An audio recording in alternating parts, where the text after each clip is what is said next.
from Menatay. So I want to read this, which you really can't see. I apologize. Maybe I can do this. There we go. Many trails. The Stockbridge Munsee band of Mohican Indians were pushed from the eastern seaboard across half a continent, forced to uproot and move many times to our present land in Wisconsin. Many trails is an original design symbolizing endurance, strength, and hope from a long-suffering, proud, and determined people. Symbol designed by Edwin Martin, Stockbridge, Munsee.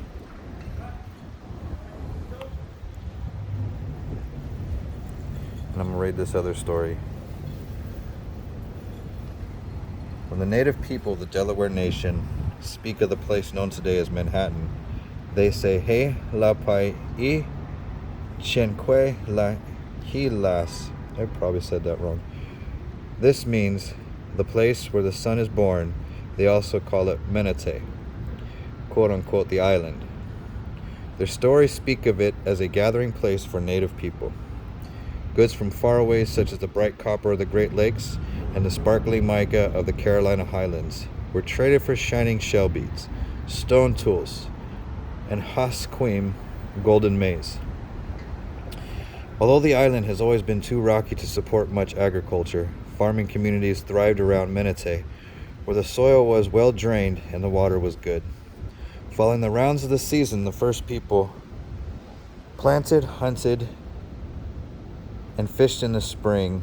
In the warmest seasons, the smell of the wildflowers perfumed the air. They traveled for trade and adventure, meeting here to exchange goods, share knowledge, give thanks, and show respect to the spirits. When the leaves changed colors, the villagers gathered to harvest, hunt, and collect food for the winter. During the cold moons and long nights, they made objects for trade, repaired tools, told lesson stories, and celebrated festivals. Menatay, where waterways of river and ocean link the directions, has always been a place where goods and ideas can be shared. Turtle Island, a place of many names. New York City has been known by many names among native people. It was Cananog, place of reeds, to Mohawk people living far up the Hudson River. It was Menatay Island to the Delaware people. Algonquin-speaking Munsee people knew the island as Manatu, a place for gathering boatwood, and Menahat Tanik, a place where general inebriation. These are typical of native place names, which they reflect environmental or social conditions. In the last case, inebriation, I guess. Half humorous, half bitter awareness of the problems of alcohol. Other Algonquin-speaking people share similar custom cultures and beliefs. Journey to Manhattan, Mohegans, and Pequot from eastern Connecticut, native Long Islanders.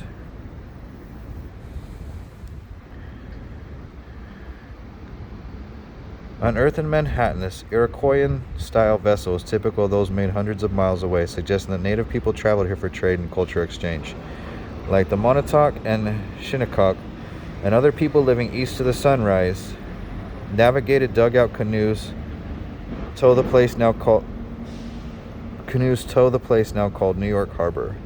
Mohicans journeyed down the river, while Unami and other southern Delaware people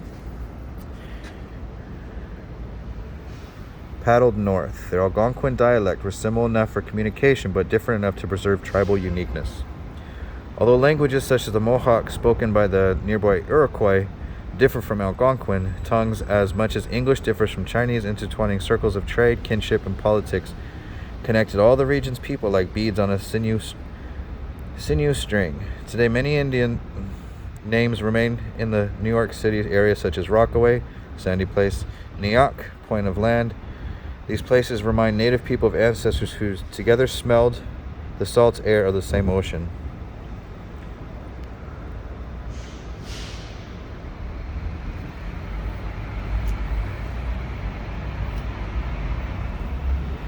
It comes back to the grandfathers, the people who were here at the beginning. Linda Pula, Delaware, Kiowa. To Manhattan. City spirits. Whenever I go to the city, I would always feel a sense of loss and a sense of despair. One day I realized why I was depressed. The earth had been buried, and all the spirits in the past had been trapped underneath the concrete and steel. It was their cries that, whenever I felt, I came to the city. City Spirits by Will Grant, Anishinaabe. Native people from many tribal nations have long come to Manhattan as visitors and workers, artists and diplomats. Many of the city's skyscrapers were constructed with the assistance of the Mohawk steelworkers, looking down on a city that hardly knew they were there. In 1990, the census showed that 27,531 Native Americans in the New York City. The American Indian Community House, funded in 1969 as a cultural and social support center, strengthened Manhattan as a place of Native homecoming. The Europeans who came here recognized the island as an ideal trade center, seeking to own the island Delaware people saw as their mother. Seeking to own the island, the land Delaware people saw as their mother. Dutch, French, and English all competed for Manhattan Island from 1624 to 1664. The Dutch colonized it and called it New Netherlands. Although no deed exists, Peter Minuit, the first governor of New Netherlands, reportedly purchased the island from native people the Dutch called Manhattans. Ironically, probably the Canarsie people from Brooklyn for 60 guilders worth of trading goods in 1626. The English finally won possession of Manhattan from the Dutch in 1664, but native people lost the most. Battles with Europeans for land against diseases they brought killed a vast number of Native American people. Yet American indigenous communities never vanished from Manhattan. Although not as visible as in the 17th century, Native American people continue to survive and contribute to the city's cultural landscape.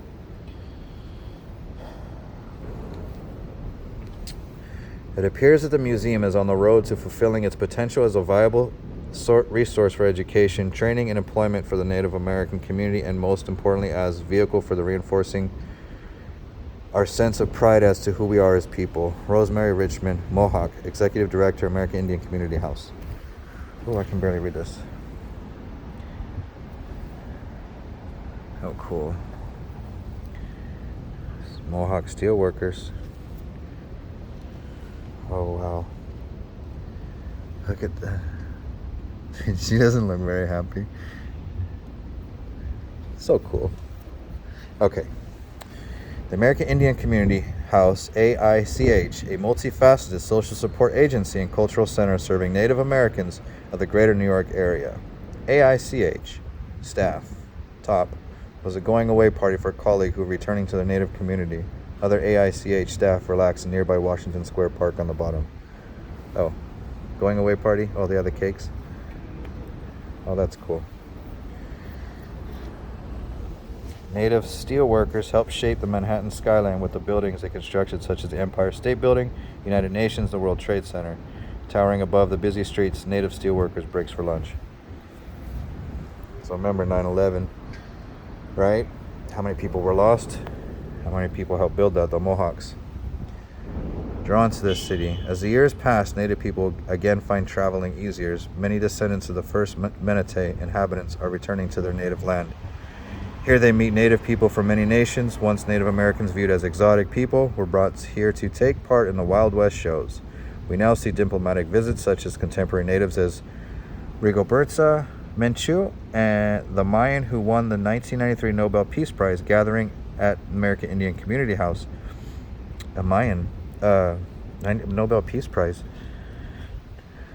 And ceremonies like the one led by Chief Richard Snake, a Moravian town, Delaware, to give Inwood Hill Park back its original name, edge of the river Shoracapok. Red Cloud of the Lakota chief was one of those who visited New York City to speak for his people. On June 16, 1870, he spoke in Great Hall of Cooper Union to an audience divided between those wishing to see real wild Indian and those believing justice and understanding would solve the problems between white and Indian.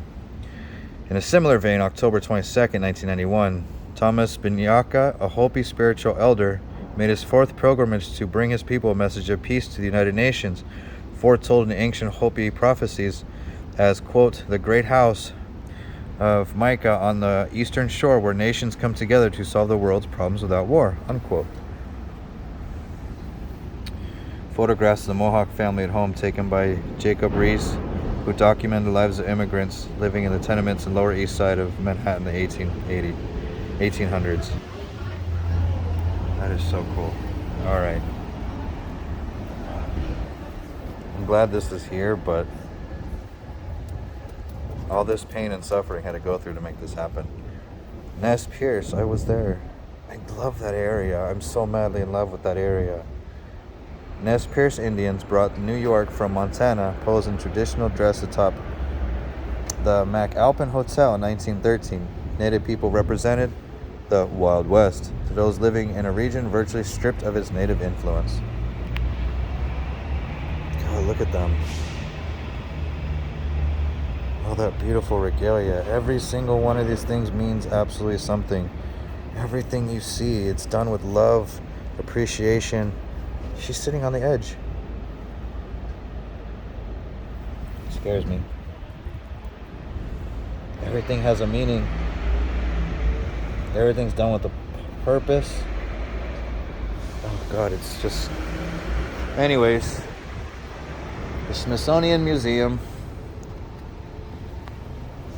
in New York, Manhattan, the Menatay National Museum of the Native American.